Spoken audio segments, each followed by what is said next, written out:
All right, Shalom. We are the Hebrew Israelites from the Indianapolis branch of the Great Millstone. And here to give all praises, glory, and honor to Yahweh, Bahashem, Yahweh Shai, Bahashem, Rahakudash. Double honors to our apostles and elders of Great Millstone who rule well and teaching us is 100% truth. Salutations to them and our fellow Akim who labor in this truth week in and week out on the highways and byways. Also, salutations to the hopeful elect of the scattered 12 tribes of Israel, scattered to the four corners of the earth that be likened to the speckled bird, also known as your Israelite foreigners and your so-called Negroes, Latinos, and Native Americans.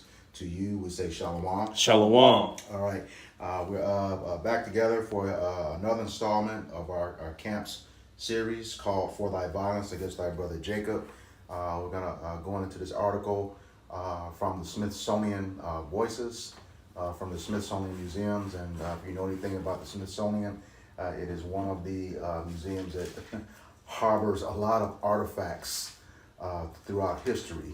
And if you saw the scene in Black Panther, a lot of those artifacts were, acquired through rape, murder, and robbery and pillaging. Acquired illegally.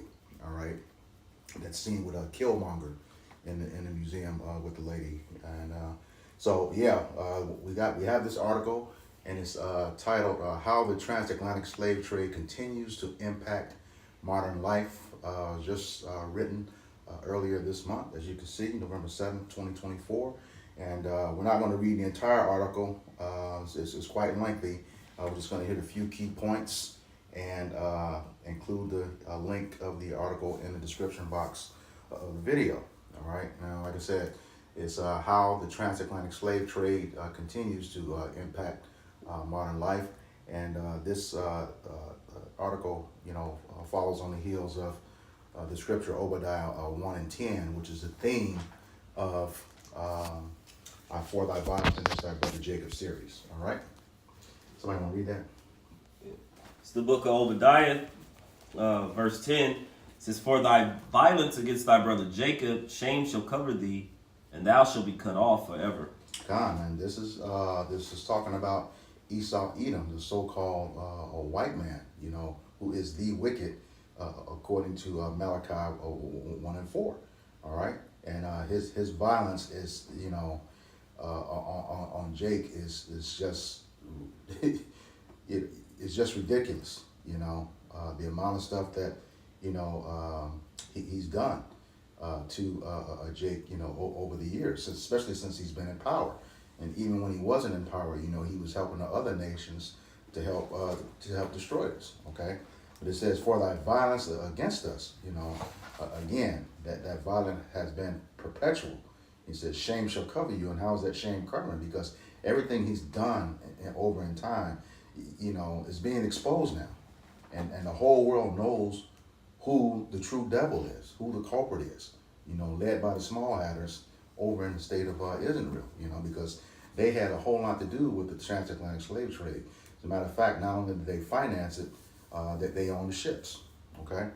And it says, and that shame is being discovered. That's why they want to censor everything right now. Yep. And just throughout history, as we're reading Obadiah, and I know we always stop at 10, but let's get verse 11. Because even throughout history, whether it been in the original Babylonian kingdom, then you had even in the time of 70 AD, there were different pockets. Those were big jumps, but there were different points in time in which Esau Edom has had a hand in the downfall and the pulling down of you so-called blacks, Hispanics, and Native Indians. No, Egypt. In Egypt, Egypt, like you said, Babylon, and even in the time of Judith. Yeah. So let's read the next verse. It says, "In the day that thou stoodest on the other side, and the day that the strangers carried away captive his forces, the foreigners entered into his gates and cast lots upon Jerusalem. Even thou wast one of them." So you were even back then in those different time periods, and especially when you look at the Ark of Titus, around 70. We say 70 AD. We kind of started a little bit earlier, like 67. Where you came in and you took Jerusalem by or Israel, you compassed about the land. And then you took siege. And of course, many, as we looked at, what's the book from Babylon to Timbuktu with Rudolph Wenzler, the author, spoke about how it was estimated a million so-called black Jewish slaves, so Israelites, or it said slaves, but ran into Africa, during that same time period. So history shows in which you have had a hand in every part. And then we come into modern day with America, which is also Babylon, aka Babylon, where many of us have went into slave ships, which is speaking of in Deuteronomy. Because even when it's speaking of in Obadiah, because Esau, he was responsible for pretty much burning up the temple. Because see, at that time the Babylonians, they would come to siege Jerusalem. But as the brothers are going into, it's always times in history where another nation will come and afflict the children of Israel, and in some way, somehow, Esau, Edom will be found in the cut. Yep. So like Obadiah going into, Esau, even though the Babylonians did the majority of the sieging of Babylon, Edom, they're responsible for burning down the temple, man. Like I said, he said thou was as one of them. You took much part in it. I had a quick precept. This is just to back up your point. This is the book of 1 Maccabees, chapter 2, verse 10. And it reads, "What nation hath not had a part in her kingdom and gotten of her spoils?" All right, so that's pretty much saying, everybody, the remaining 17 nations has had their hand on us, all right? They have had their hand on us, okay, and taken part of our spoils, just like he was saying. Even though the Babylonians, had us, he, definitely had a part in it. He helped them, by destroying our temple. All right. All right. You want to read more of that article? Yeah, let me go ahead and get into the article now. Yeah, so just, and finishing up on Obadiah 1 and 10, you're going to be cut off forever, based on, everything you've done to us. Okay, let's get into the article. It says, and the title is How the Transatlantic Slave Trade Continues to Impact Modern Life. A new Smithsonian book reckons with the enduring legacies of slavery and capitalism. All right. And it goes on, the history of slavery, its victims, and its impact might appear to be unconnected to the present. We tend to relegate slavery to a long ago past and consider it an unfortunate episode set in motion by people living at a time distant from our own. And I want to pause right here. They want to say it's a long time, but the a remnant of is feeling that. When I say the remnant, the elect, as well as the 2/3, but they're not going to come back to the truth. The remnant knows. He said it would be a sign and a wonder for us. Can somebody grab the curse, Deuteronomy 28, verse 45 and 46? Baba Kashal? Yeah, this is the book of Deuteronomy, chapter 28, verses 45 and 46. It says, "Moreover, all these curses shall come upon thee, and shall pursue thee, and overtake thee, till thou be destroyed, because thou hearkenest not unto the voice of the Lord Yahweh thy power, to keep his commandments and his statutes and his to keep his commandments and his statutes which he commanded thee." So we throughout the history, throughout the time of getting the law, have constantly failed as a nation in keeping the law. All right, and when this law was written in stone to Moses, it said if you don't keep them, you're going to be punished for it. All these curses, and that's from verse 15 all the way down to verse 68, all right, which we'll get into as well. But what we want to notice here, there's a colon at the end of verse 45, and this substantiated. Go ahead, verse 46. Verse 46, it says, "And they shall be upon thee for a sign and for a wonder, and upon thy seed forever." So we, all of the descendants would feel the impact, regardless of how long ago it was. Okay, we will see the things that's going to be happening to us. And you have a lot of, Jake, like I said, it'd be a sign and a wonder. The sign is where the elect, it sees exactly what is happening. But the wonder is those who don't want to believe the truth. Why is this happening to us? Why can't we get out of this? Well, the prophets, we give you the answer. Okay? How do you have the answers to the test and still flunk it? That's on you. All right?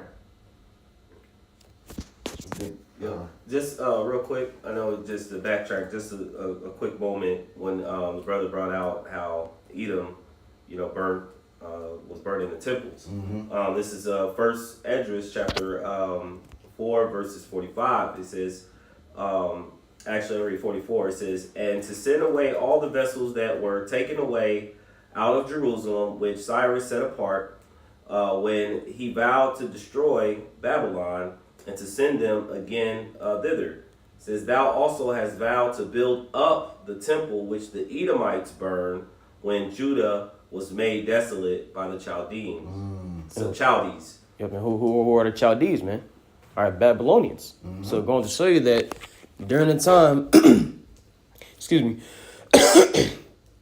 when the Lord raised up the Babylonians, all right, to come against Jerusalem and siege it, guess what? Edom was there too.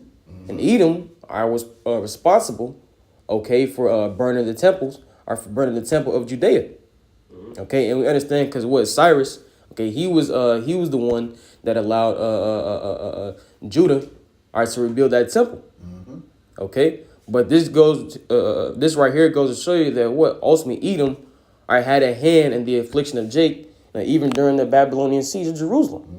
You see, so Esau, man, he's got a heavy tab to pay for, because see, when it comes to Edom's judgment, okay, it's not just pertaining. All right, the Lord's not going to recompense you just according to the things that happen on this side of the world, man. All right, the Lord's going to recompense you according to what you did to us in the Babylonian captivity. Okay, when we were going into Babylon, right? The 70 A.D. All right, the Roman siege of Jerusalem. Mm-hmm. Okay, and pretty much everything you've done to us, all right, throughout the course of time, man. Precept. It's the book of Psalms, chapter 137, verse 7. Mm-hmm. Remember, O Lord, the children of Edom in the day of Jerusalem, who said, raise it, even to the foundations thereof. So that's just to your point of burning down. That race it was to burn down pretty much the land, make it desolate. Yeah. And then like going back to a sign and wonder, based on that, on that scripture that you just read, both of them with them burning down and stuff. Every time Jake was about to be great, whether it was coming back to his laws, statutes, or commandments, or over here in Babylon, what he do? He burned it down. Yeah. Anytime we were going to progress, he'd come burn it down. So that's another sign, of them being the same people in the scriptures. Yep. And then let's bring it to modern time. Well, most modern time, that when the Emancipation Proclamation, I'm doing air quotes, the Emancipation Proclamation, and we had our own land for a time, and we started building up, our own, having doctors and lawyers, and have had our own little civilization within the land, and had our own hospitals and things like that. Edom, through jealousy, through greed, went into the land and burned down many of those lands, even to the point of certain lands setting bombs and churches and different things like that. So they've always have had a point in the destruction of the demise. And then put water, and then you have different lands where they then set water, man-made lakes, yep, over these towns in which were once inhabited by you so-called blacks, Hispanics, and Native Indians that were thriving societies, cities.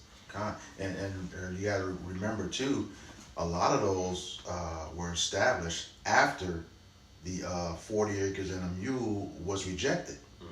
Okay. I looked at a study not too long ago, had each one of those enslaved families received the 40 acres and a mule. As of 2015, that would have been worth $6.4 trillion. Okay, So even though they probably couldn't see that back then, they could see what was happening at the time when we were building up and didn't need them. So just like now, Jake is still trying to build over in this place. I think it was Elder Karatazak out of Las Vegas who did a video on that not too long ago, saying, and he's going through the history. Jake, is not going to happen. You still have to go to them. These facilities, when you want to build, you still have to get a permit from them. It still has to be approved by them. This place is not our rest. Okay? So, all right. Get back to the article? Yeah. All right. Continuing back in the article, it says, it is hard to accept that a trade in human beings, all right? It is hard to come to terms with the dungeons on the West African coast or the slave quarters in Louisiana or the history of slave ownership on the part of Ivy League universities and Fortune 500 companies, okay? So everybody had a hand in this, man. Anything that's existing to this day, all right, that is prospered. Precept. Go ahead. And this is going to be the book of Zechariah chapter 1 and verse 15. Mm-hmm. It says, and I am very sore displeased with the heathen that are at ease, for I was but a little displeased, and they help for the affliction. Mm-hmm. So hey, we always talk about Edom, all right, and the things they've done to us, because they're the primary culprit. Yep. And when it comes to the affliction of we so-called Negroes, Latinos, Native Americans, man, the Israelites. Okay, but the other nations have had a hand in it too. The Ishmaelites, the Arabs, didn't they also have a part in the Sub-Saharan. Con. Yeah. What I'm saying? So they guilty. Mm-hmm. All right, Ham, all right, is guilty for sending off Jakes or selling Jakes off to Edom. Mm-hmm. Okay, and Joel the 3rd chapter actually goes into that. Yep. When it goes into the judgment of or the recompense that the Lord is going to bring upon Tyre and Zidon, mm-hmm. And you sold a boy for a harlot, and a girl for wine, Yep. You see that the documentary. Oh goodness, it went around GMS for quite a bit. Goodbye Uncle Tom. Mm-hmm. Yeah, Goodbye Uncle Tom, and that was out before Roots and was 1,000 times worse because it actually showed everything. Mm-hmm. All right. It's a very, very strong depiction visually. Mm-hmm. A very good 2-hour watch if you have time to watch it. Yep. All right. First precept. Because there was, at the top of that article, it said it's hard to what? I think it was like...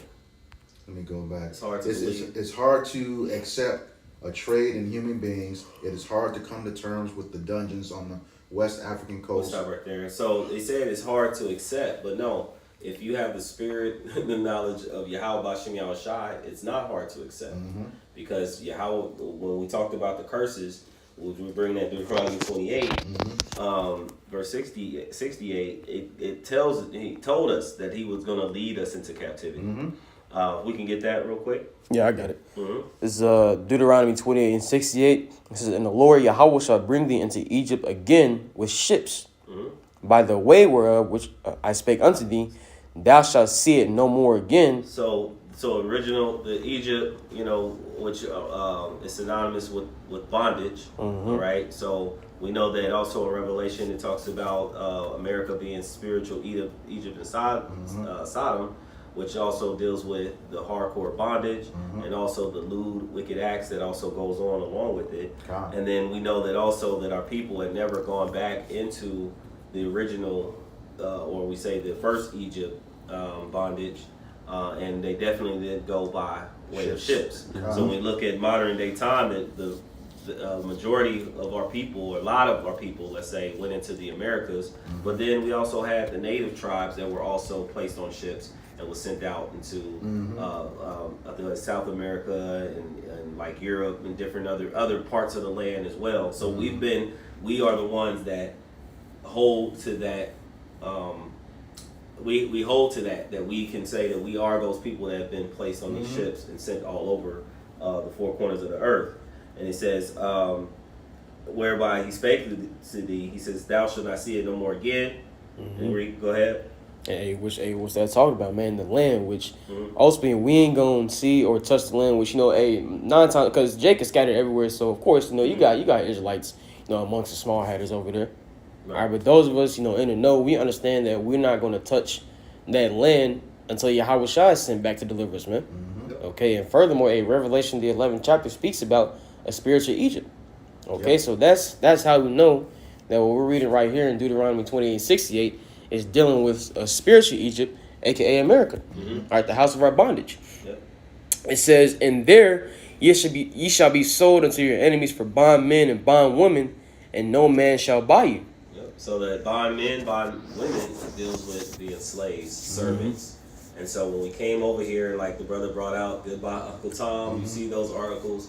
If you look at the Babylon Timbuktu, I mean, there's many different books, but these are two that we brought out that they talked about, the slave markets, were filled with black Jew slaves, is what, just to quote Rudolph Windsor in that book.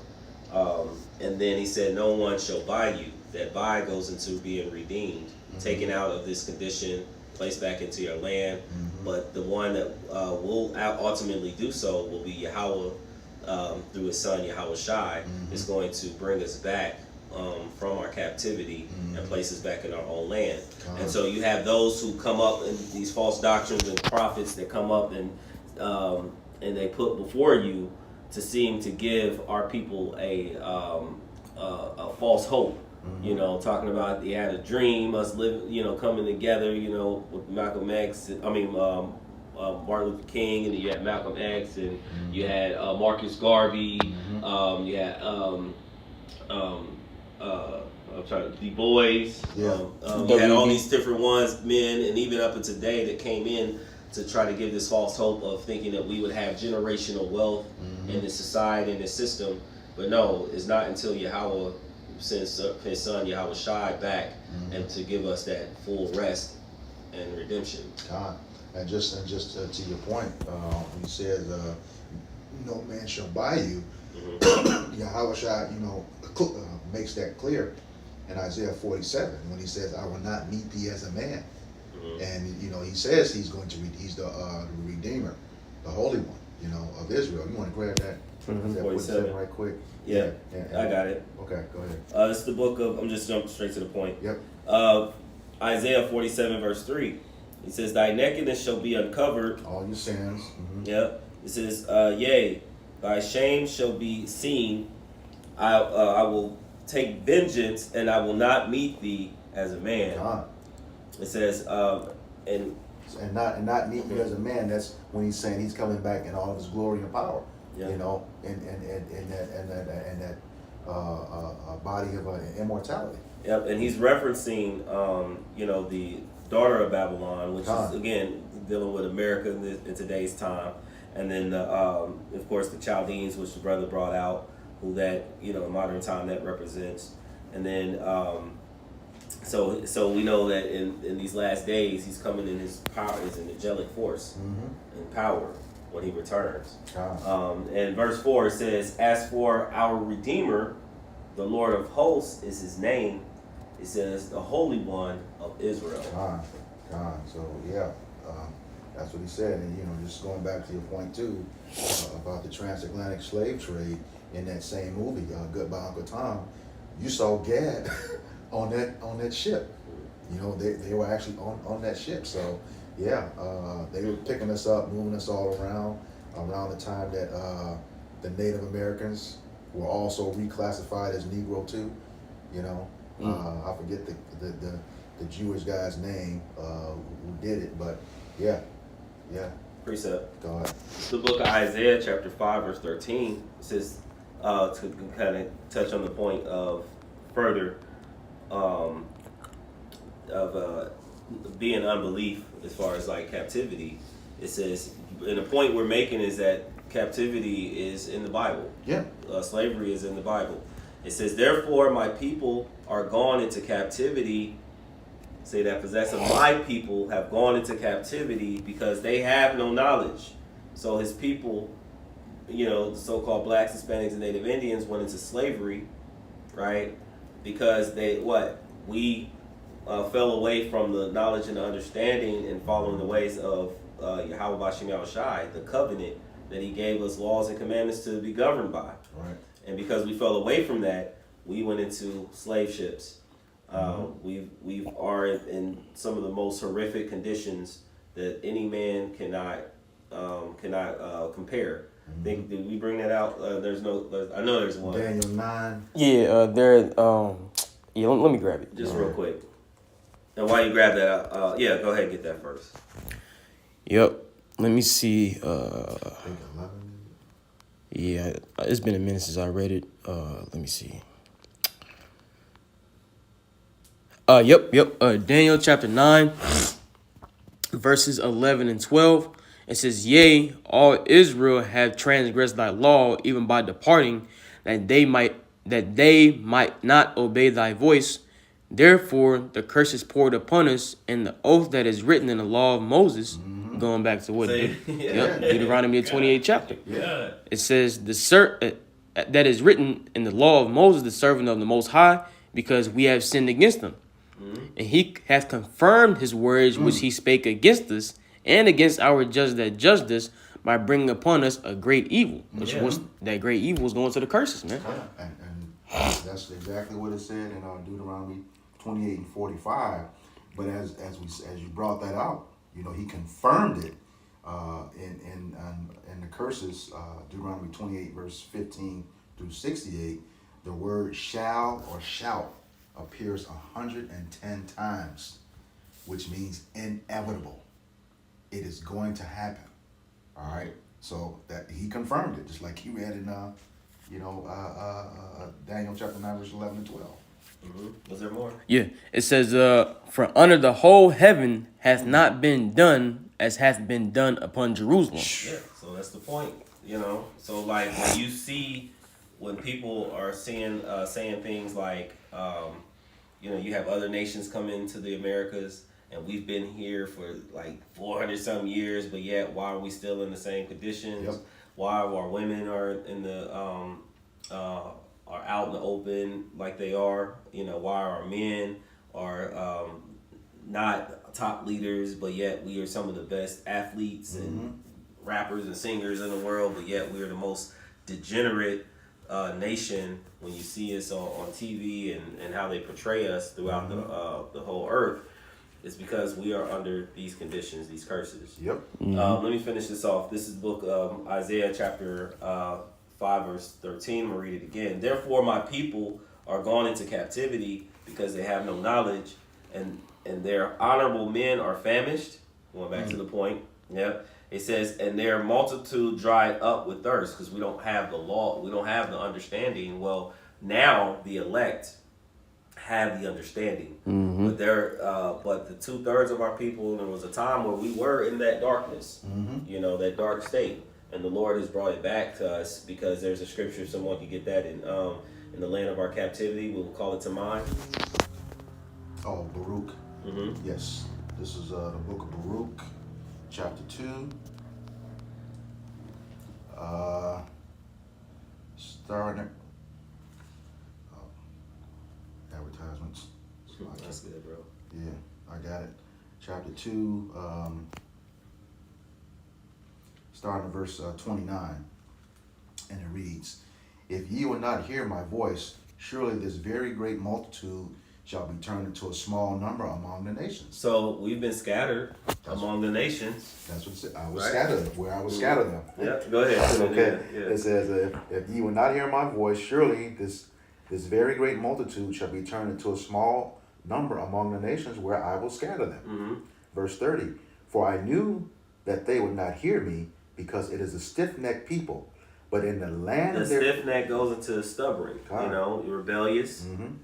Stubborn. When you're not listening to the laws of the Lord, you are rebellious and you're stubborn. So then you now go into these punishments. Go ahead. It says, "But in the land of their captivities, they shall remember themselves." And now he has a very small remnant to have come back and remember themselves, to come back to Yahweh Bashim Yahushai. So that's only by the grace and mercy that we can accept the conditions that we live in. You have people who actually have people die or get sick or learn of these conditions, and they want to blame the Most High. They want to have some type of indignation or be upset about the Most High, like because they didn't get their election, the member that they voted for, you know, the one chick, you know, who was like, you know, blaspheming the Lord, you know, saying hate, you know, being hatred toward the Heavenly Father and His Son, because she didn't get her choice of pick, you know, in this election. But there are many things that are going on that our people are despising and showing it through their actions, whether it be committing adultery, bearing false witness, stealing, you know, scamming one another, all together, you know. And because of that reason, we're, you know, the people get picked apart by the enemy, you know. Yeah, I want to add too. This is also a cut to the small hatters that's in the land right now. You know, it said in the land of their captivity. You're not in captivity right now. You're actually in the land, and that's a small portion of it. You know, you have the slither according to Joshua 13 through 22, but you don't have the whole land as was promised to Abraham in Genesis, I believe it was 15 and 18. That's from the great river of the Nile, the great river of Egypt, which is the Nile, all the way over to the Euphrates. You know, and that's why you're battling all those folks over there now, because you're trying to fulfill prophecy and getting that land as well, but you're not going to get it. And he says, you know, they're gonna remember themselves. You know. Yeah, well, it's something. You always say they know their history. Yeah, it's something because the scriptures say that a bastard shall dwell in Ashdod. Shall dwell in Ashdod, and I just pulled up Ashdod, and it says Ashdod is a modern city in Israel that was established in 1956, incorporated by the city in 1968. So we know that, we always say the 1948ers, they went in, they established, they were placed in the land and of Israel, but the Bible also speaks that there would be a heathen occupying the land until all the other things would come to pass, and he was going to rid them out of that land. So just going back to what we was reading before, us going into captivity, us remembering ourselves. We got the Romans 3:3, says, what if some did not believe? Kind of going back to the article. The faith of Yahweh by without effect, God forbid. Let the Most High word be true and every man a liar. So we know that the Lord has spoken upon slavery, captivity, the harsh conditions that we would be in, and he's speaking of even more things that are actually to come. So if these things happen and we believe and we see it, then we know that the other things in which he said were going to come to pass will come to pass, because he said that he is a man that he should not lie. All right. And just to back you up, that word bastard, I know that beloved elder brother Malcolm has this dictionary that's no longer in print, but that word actually goes back into fraud, which is what they are. A fraud in the land. All right. Yeah, we'll touch on a few more. We're going in. It says verse 31 in Baruch chapter 2, verse 31. It says, and shall know that I am Yahweh their power, for I will give him a heart and ears to hear. Okay, who is he talking about there? His elect. Right. And he says, my sheep will hear my voice. And he gave us, according to Revelations, Romans 11:7 and 8, he gave us the eyes to see and the ears to hear. All right, and that's talking about his elect. All right. Verse 32, and they shall praise me in the land of their captivity and think upon my name. That's what we doing on the highways and byways, week in and week out on our video epistles. Okay. And verse 33, and return from their stiff neck and from their wicked deeds, for they shall remember the way of their fathers which sinned before the Lord. All right. So, yeah. So we're accepting through the Spirit of the Lord, Yahweh Shem Shai, giving this understanding, we are accepting of the conditions that we've been placed in, because it was nothing that he did. It was because we didn't hold up to our end of the covenant. Right. And so we got and have received everything that we deserved. And but he, through his mercy, he gave us this knowledge and understanding through his son Yahweh Shai. By Yahweh Shai returning, and he actually brought forth the knowledge, the truth, he says even the spirit of truth, that he has given us to actually understand everything that's going on. But again, he didn't give it to everyone. He gave it to an elect. And like he tells the apostles had asked him, the disciples at the time, they asked him, they said, why do you speak to them in parables? He said, because it was given unto you to know the mysteries of the kingdom. Right. So these are mysteries that when people look, these signs and these wonders of like, why are they in the conditions that they're in? Why are their men, in the conditions that they're in? Why are the women as wild as they are?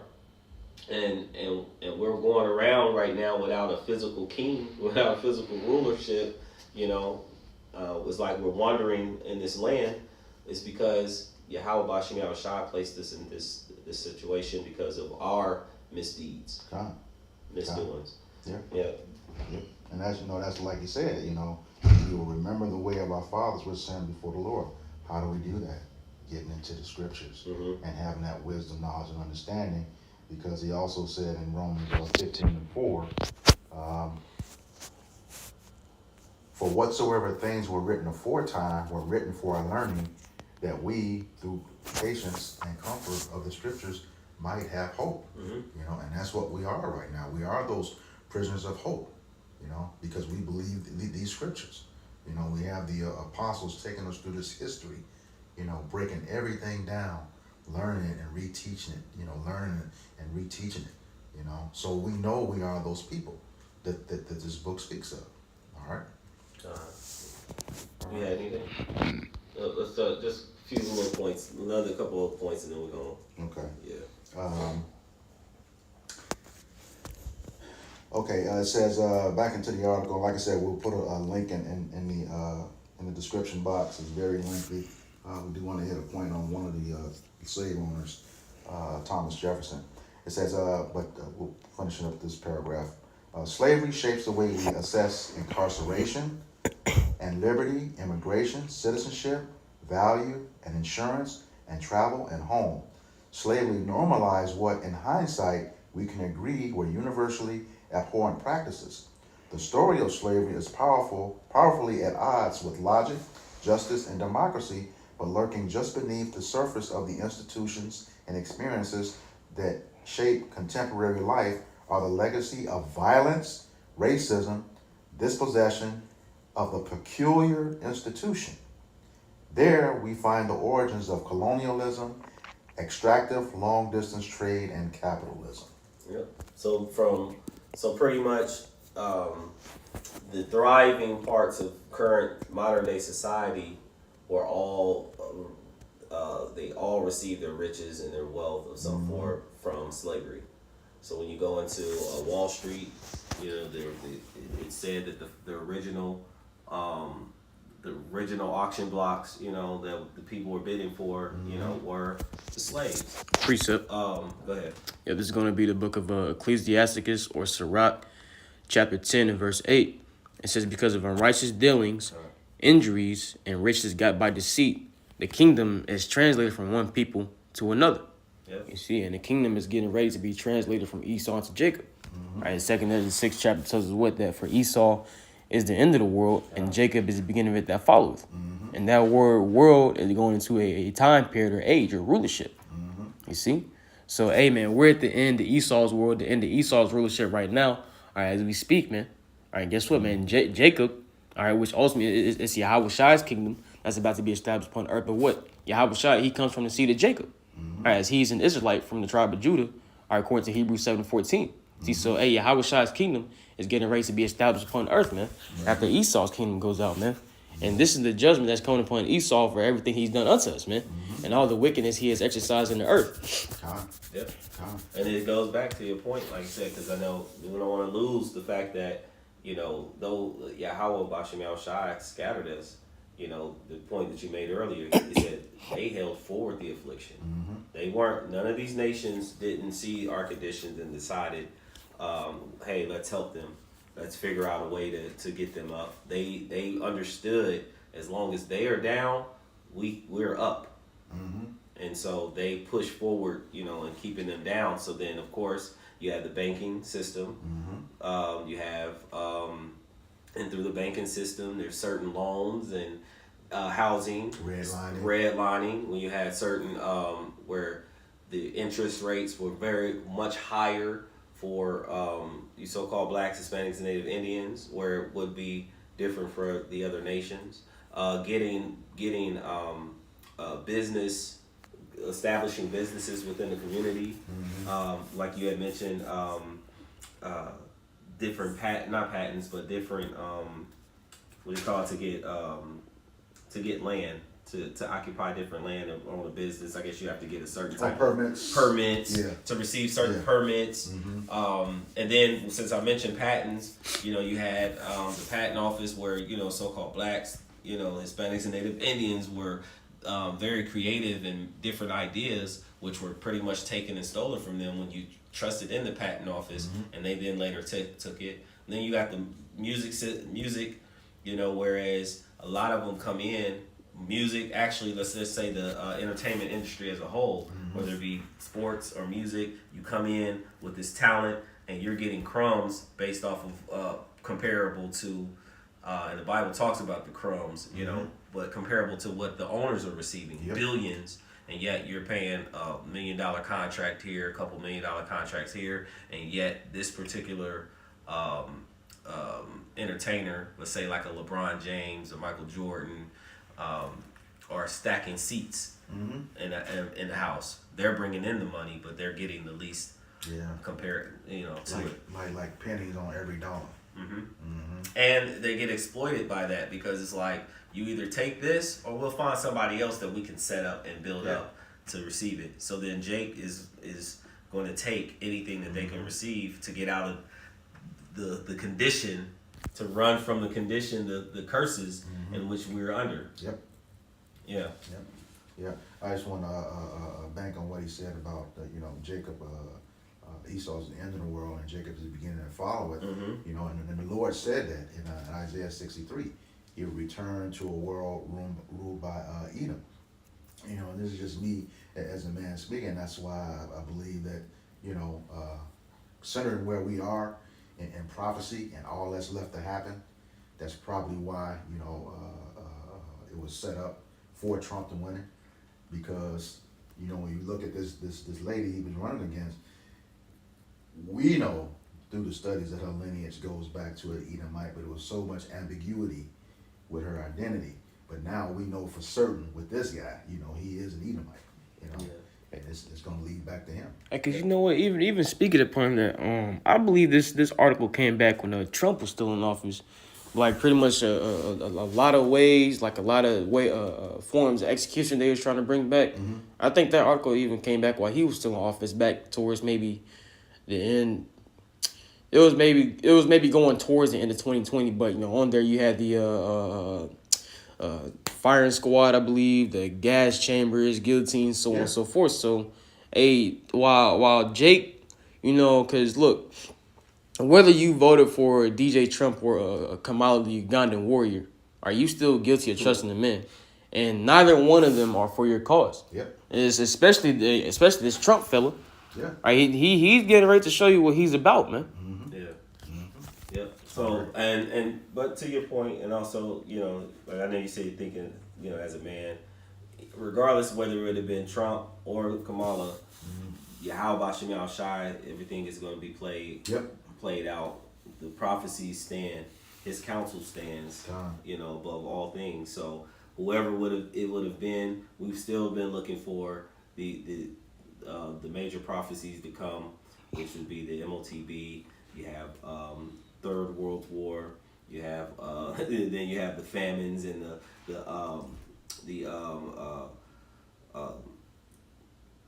word of the Lord. Famine of the word. The famine of the word. Famine of. Say it again. Famine of the word. Yeah, famine of the word. Gotta slow down a little bit. Get excited.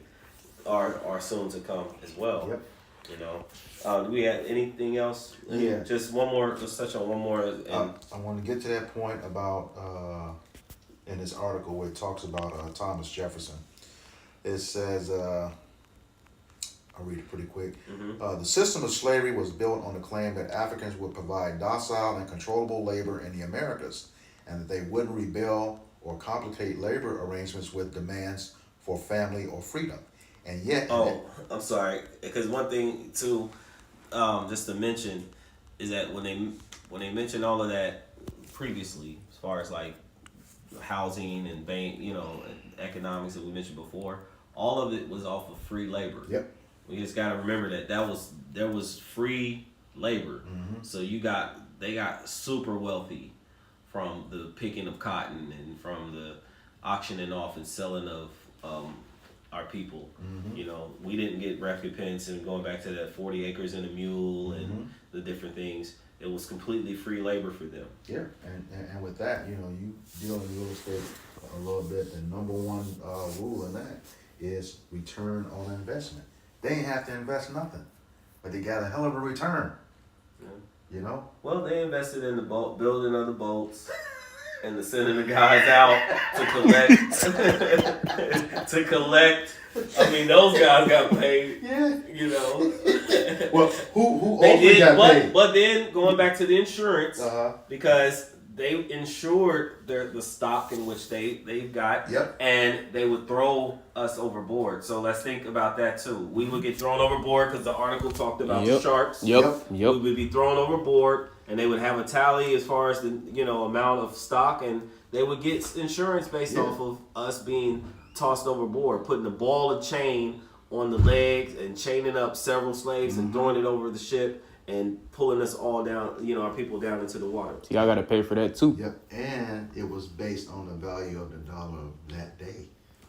So if it increased, once again, so everything that they, like you said, invested in, it was literally nothing. Yeah. They made money hand over fist. Okay. Yes, Nah, you go ahead and finish that. I'll probably bring some out when you're done reading it. Okay. It says, let's see, back to the top.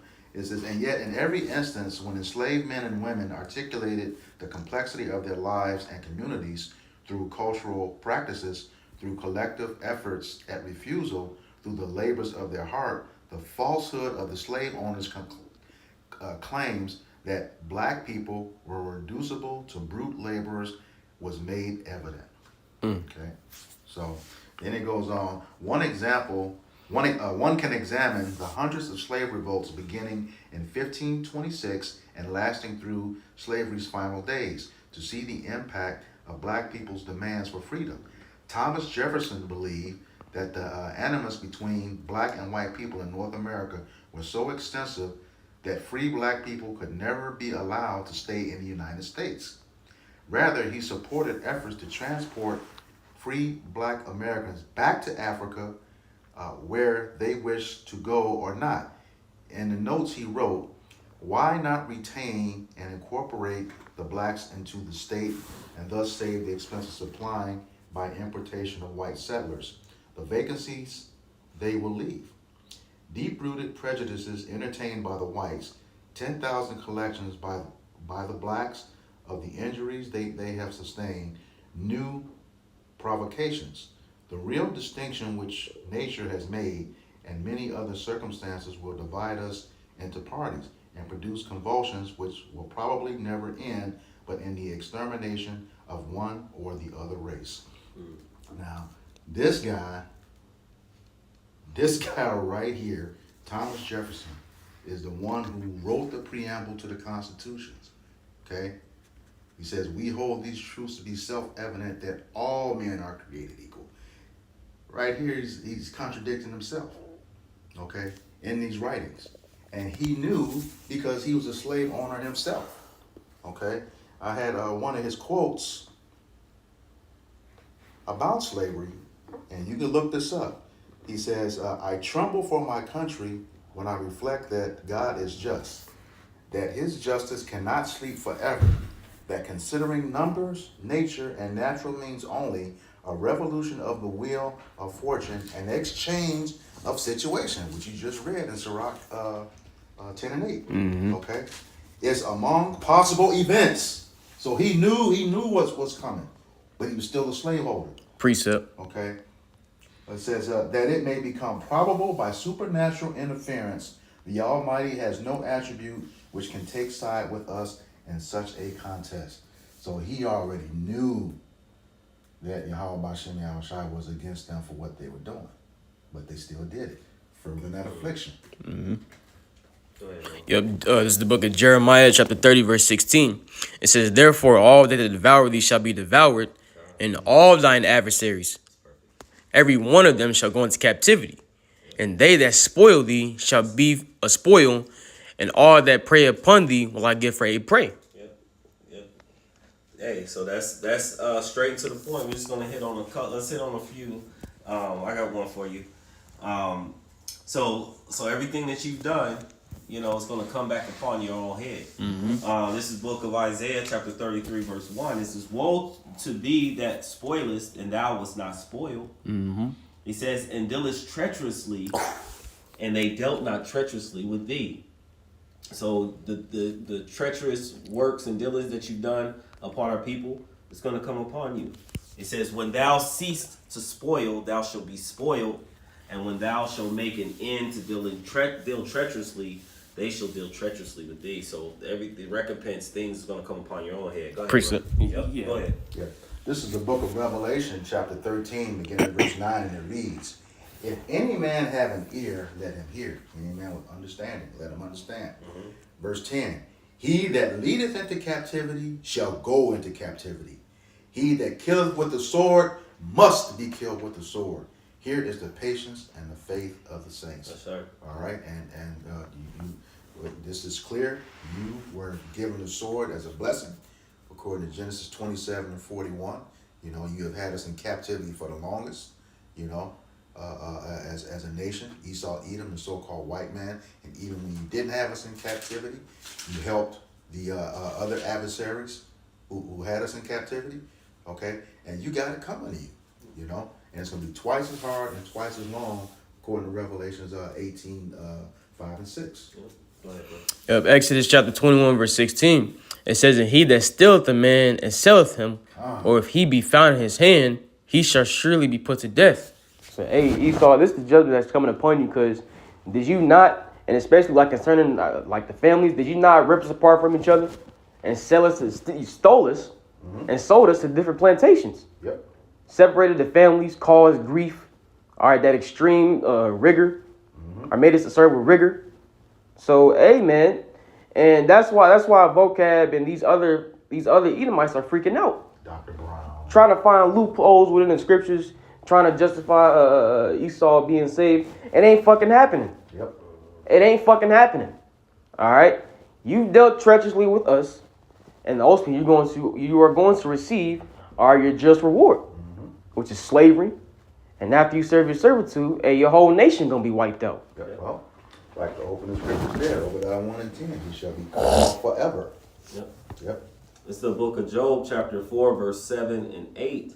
It says, remember, I pray thee, whoever perish being innocent, or when were the righteous cut off, even as I have seen, they that plow iniquity and sow wickedness reap the same. So you put out the wicked, treacherous dealings upon the people, upon first and foremost the nation of Israel, because again, I like to always bring out, Psalms 83, where you said, let us cut them off from being a nation, that the name of Israel should be no more in remembrance. So that's been deployed because, again, as we mentioned earlier on, is that as long as the nation of Israel is at the bottom, you're going to remain on the top. So you do these things, but yet what you don't understand is Yahweh Bashem Yahushai has got you, what brothers would say, in a trick bag. These things are going to place the things that you've plowed, when you've sowed and worked diligently to keep us in bondage, you're going to then, all the wickedness that you've done is going to be placed upon your own head. It says, and you're going to reap the same. So you're going to gather the same captivity, the same destruction that's going to be placed upon you outside of all the lewdness that is outside of the scriptures. It's outside of, that goes against Yahweh Bashem Yahushai. Yeah, just to your point, what you just said. This is the book of Colossians, chapter 3, verse 25, and it reads, but he that doeth wrong shall receive for the wrong which he hath done, and there is no respect of persons. So here again, it's very clear. He that doeth wrong shall receive for the wrong that he has done. There is no respect of person. That includes your generations after you. Yeah. Okay? Isaiah 14 and 21 says, prepare slaughter for his children for the iniquity of their fathers. Okay? It says you will complain. The children, yeah, you will complain about it, but to no avail. You're going to pay for what your forefathers did. We did, you know. And as a matter of fact, you are your forefathers just like we are our forefathers. You know, reincarnation, regeneration is a real thing. All right? You have something? All right, let's end on this here. Fine. This is the book of, I'm going to reread. We read the first verse, or 7, but we're going to continue on down. This is the book of Psalms 137, verse 7. It says, remember, O Lord, the children of Edom in the day of Jerusalem, who said, raise it, even to the foundations thereof. We brought this out earlier. Verse 8, O daughter of Babylon, who art to be destroyed, happy shall he be that reward thee as thou hast served us. So Yahweh Shai is going to be happy to bring destruction upon you as you have done to his people. Right? It says, and not to mention those that pricked him, you know, they're going to have to receive that as well. Those who put their hands upon him. Revelation 1 and 7. Yeah. It says, happy shall he be that take and dasheth thy little ones against the stone, because we do know that many of our people, women bellies were cut out, and they were hung up, and babies were fed to dogs and Alligators. even alligators, bait, and then also physically dashed onto stone. So with that, we hope that this lesson was edifying into the body. Before we end, we'd like to give all praise, honor, and glory to Yahweh, Ba'ashem, Yahweh Shai, Ba'ashem, Rakakwadash. Double honors to the apostles and elders of Great Millstone. Peace and salutations to the hopeful elect scattered throughout the four corners of the globe. And to all those listening and learning, to you, we say Shalom. Shalom.